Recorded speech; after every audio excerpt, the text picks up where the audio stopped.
Hello. So Venom 3: The Last Dance. How exactly did we arrive here? Cuz at this point I'm convinced that Avi Arad just secretly hates this character and this whole time has been trying to convince us that he sucks. And if that was his goal, well done, Avi. I am convinced. I need no further proof. I don't want to see another movie with Venom in it until Tom Holland's Spider-Man 5 comes out, Venom Phone Home. Gave me cookie guy. Entertainment.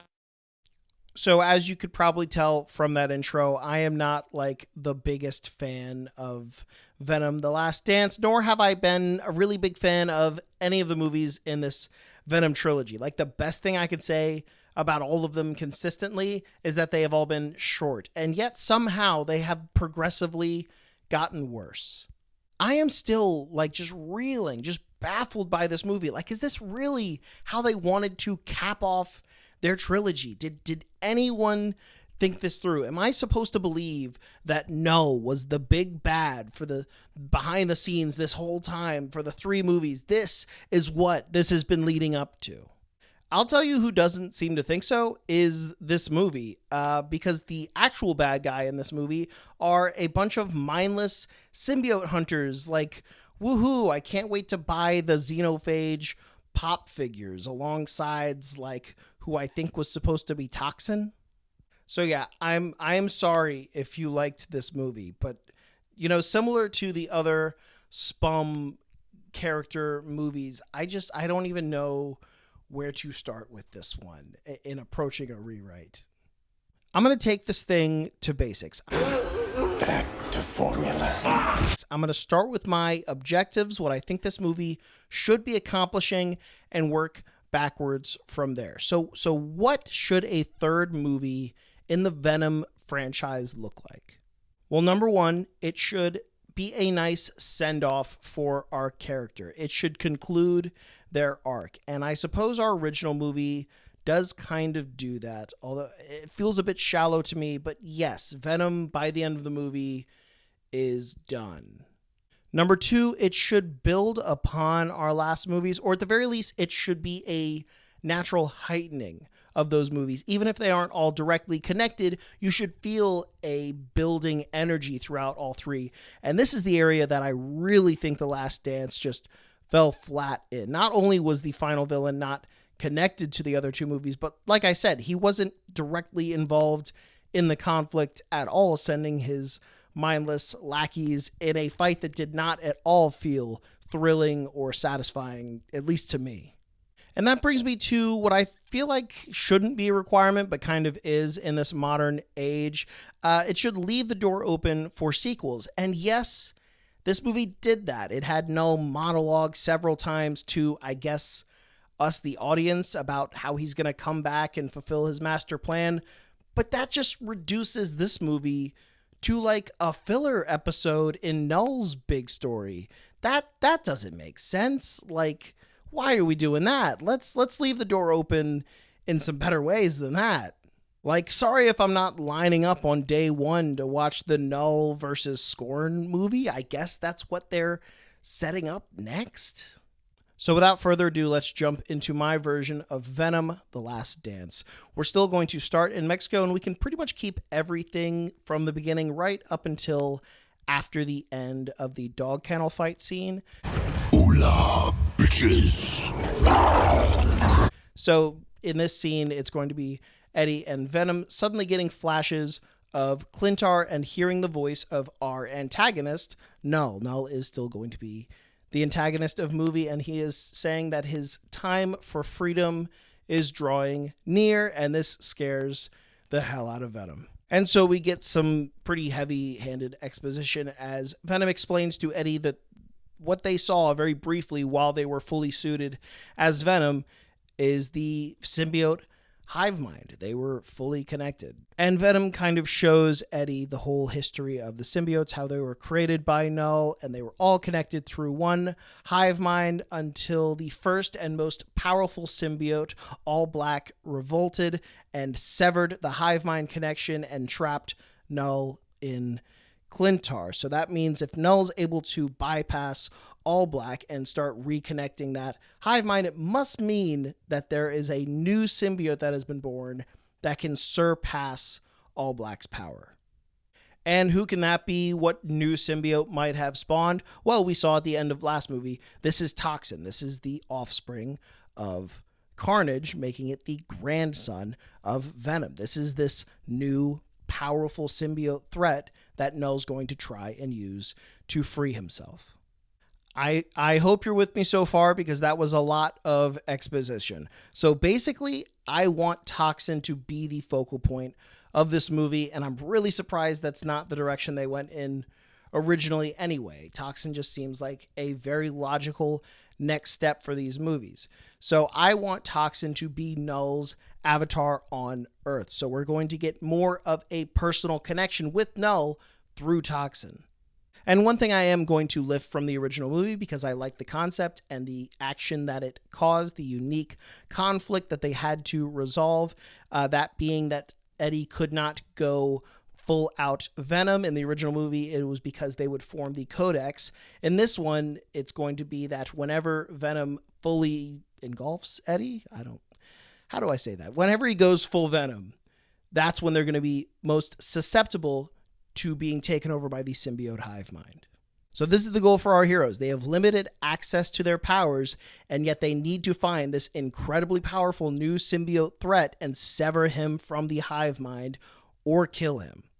Eddie and Venom wonder how they can nip this threat in the bud. They're trying to anticipate what Null's next move will be, and Venom theorizes that he's probably going to amass enough symbiotes to form the Grendel, which is like a big symbiote dragon from the comics. This dragon will be big enough, strong enough, and more importantly, it can fly, so it can take Toxin to Clintar to free Null. That is Null's goal. And for that brief moment when Eddie and Venom were connected to the symbiote hive mind, Venom saw a strong symbiote presence in Nevada, Area 51. So this is where they plan to converge. Now here is where I would like to introduce some characters that were not in the original movie, but you're going to see where they slot in where some other characters were. I would like to introduce Oscar and Bren Waters, and if you're familiar with the comics, do not get ahead of me.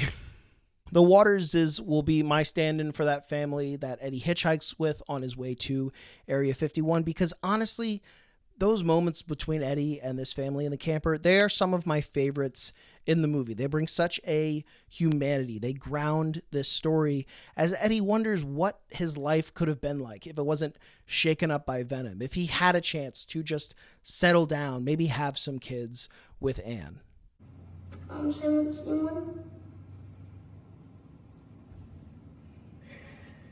Buddy,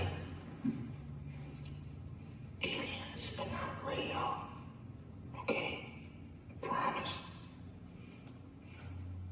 The story here with Oscar will be that classic conspiracy theorist type. He used to work for Area 51 and he saw something that he shouldn't have, so they fired him, they gaslit everybody around him.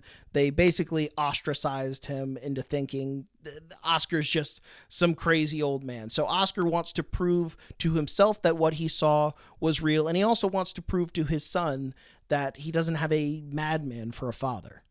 Of course, as it does with teenage kids, that only further drives a wedge between Oscar and Bren.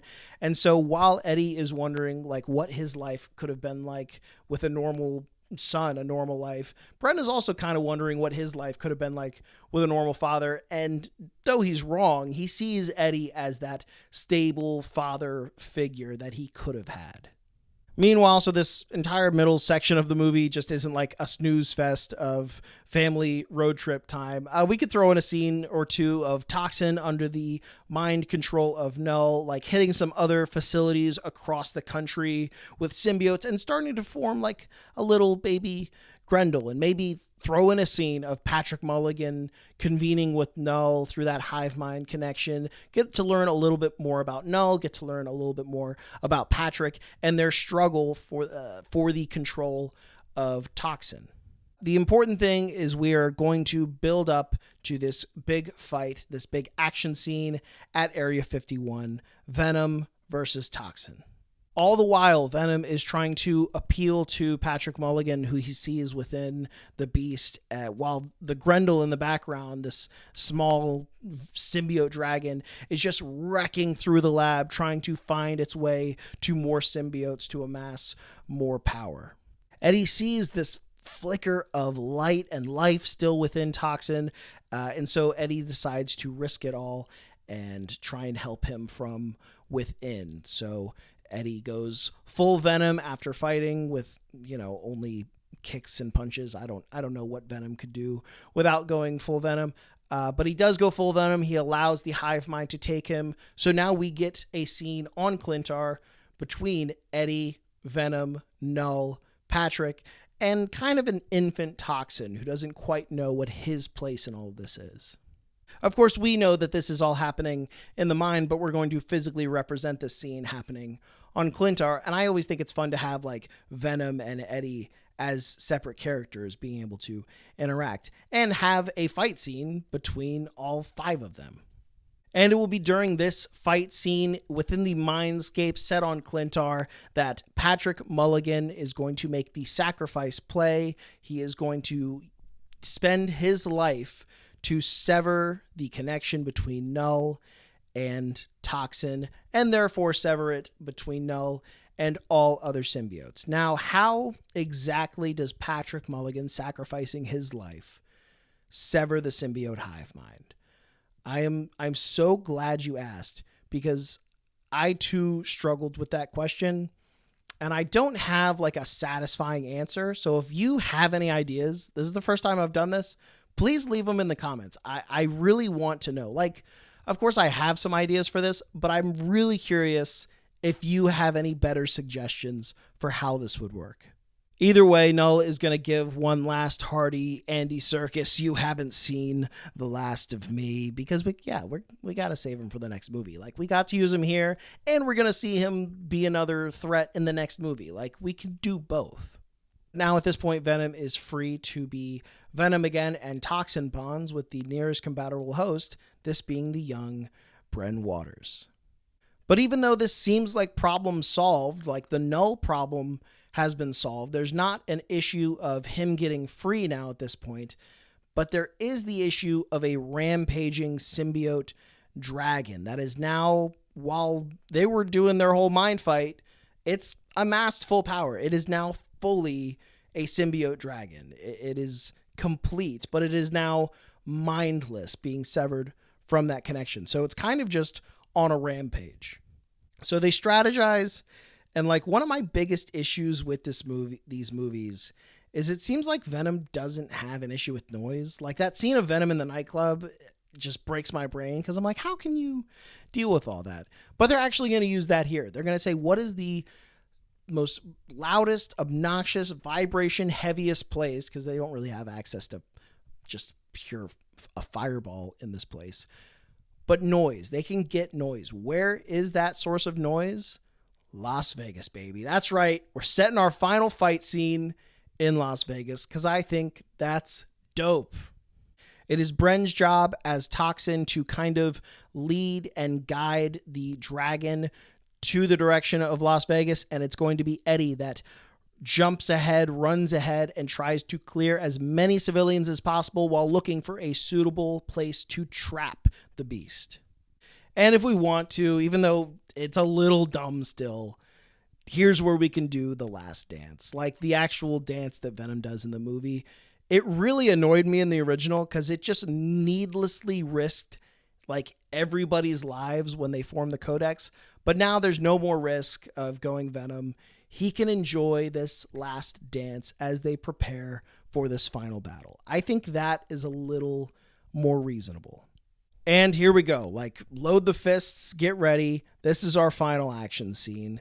Toxin and Venom versus the Grendel in Sin City.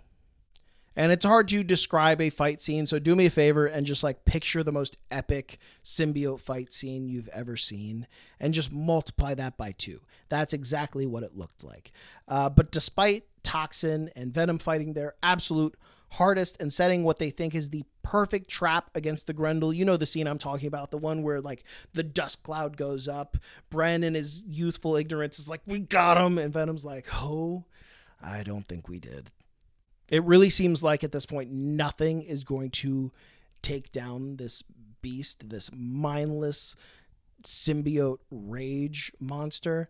And so Venom decides to make the sacrifice play. This is going to be our final act of Venom. He's going to separate from Eddie, join with the Grendel, and become that mind for the mindless beast. It's a lot for him to contain. He doesn't know how long he's going to have control of it, but while he does, he is going to flap those crazy symbiote wings and get as far away from Earth as possible.